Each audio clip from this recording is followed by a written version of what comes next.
Disney can't be that bad. Okay. So Disney is 100% witchcraft. Oh, God. Walt. But he was a good man, right? So Walt Disney, again, you just got to do some research on the guy. He was a good friend of Anton LaVey. Do you know who Anton LaVey was? How many of you know who he was? Some of you do? Not very many. Anton LaVey was the man who started the first satanic church in America. And actually, when he died, this is an interesting thing. He was astral projecting, Anton LaVey was, and he tried to get back into his body, and there was a Christian praying, and he couldn't get back in his body, and he died. Astral projection. They go out, but they got to come back certain ways, and he couldn't. But anyway, Walt Disney was really good friends with him. And so whoever we're friends with, we become like that. He was also a 33rd degree Freemason. Oh, God.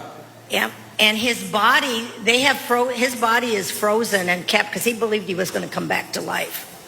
So the origins of the Disney world are all, basically back then, it was lower level witchcraft. It is not even low level witchcraft anymore. It's in your face witchcraft. They have portals you have to walk through to get into Disney World anymore.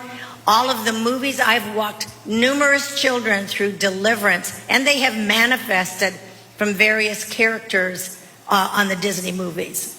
So it's very evil. When you as parents... Well, Elsa was a good witch, though, in Frozen. She was a good one. Oh, yeah, in Frozen. Oh, goodness. Let me tell you about Frozen, then. Okay. So I had a little girl. I didn't tell you this yesterday. So I had this little girl. She was 14, and her parents took her to Frozen number 2, and she had an anxiety attack in the theater. It was so bad they had to get her out of the theater and bring her home. And they knew they'd open doors because they knew me, so they knew what they had done, and they had compromised.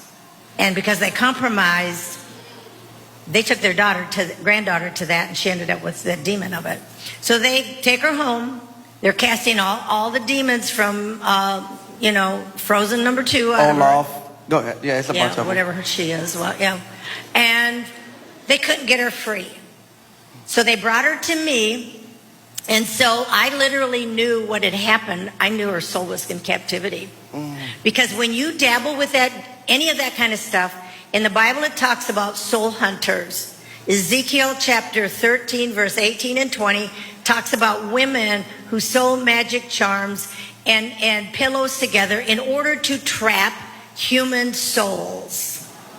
So when we dabble with witchcraft, we do it, like even taking our kids, we are giving them permission to take a portion of our soul and hold it in captivity. And that's another teaching altogether. But literally, that is what has happened to a whole lot of people, where your soul is locked up.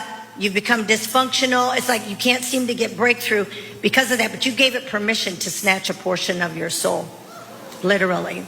And when we do it with our children, they're innocent. And we let witches come in. And every Disney movie is prayed over by witches. And let me tell you about this one. I forgot this. About the underwater one. Lord, we got to delete every movie. Yeah, I would. They won't be in my house. So I went to the Bahamas a couple years ago to minister. And while I was there, the pastor I was ministering for was telling me about a little girl they had ministered to. And this young woman, this girl, when at night she was being taken out of her bed at night when she was sleeping, and she was taken down under the water. No, this is the Avatar one, which is Disney's Avatar. So, or as Avatar's Disney. So she was being taken under the water, and while she was under, she was being raped. And literally, when she was under there, the demons that were appearing to her were the demons from Avatar. And those are the ones that she saw, the old man and all of that. So isn't that crazy? So how would Disney know how to do a movie on Avatar and yet go underwater water spirits? Okay, and in fact, if you went to Avatar, you know what you should have done? Is looked up the origin of Avatar.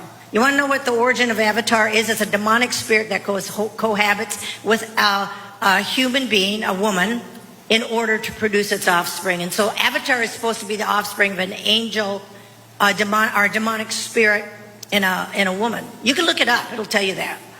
And so in that, this little girl, as she was being taken underwater, saw that. How could Disney put something like that together unless their producers were witches, warlocks, divinators, wizards, because they wouldn't have known that stuff otherwise. Because we don't know it, do we? But they do. And so they do that, and then all of that they're releasing goes into your home, into your life when you're watching and entertaining yourself with it. We're not to be entertaining our lives with evil, because in that, those are wide open doors for demonic access into your life.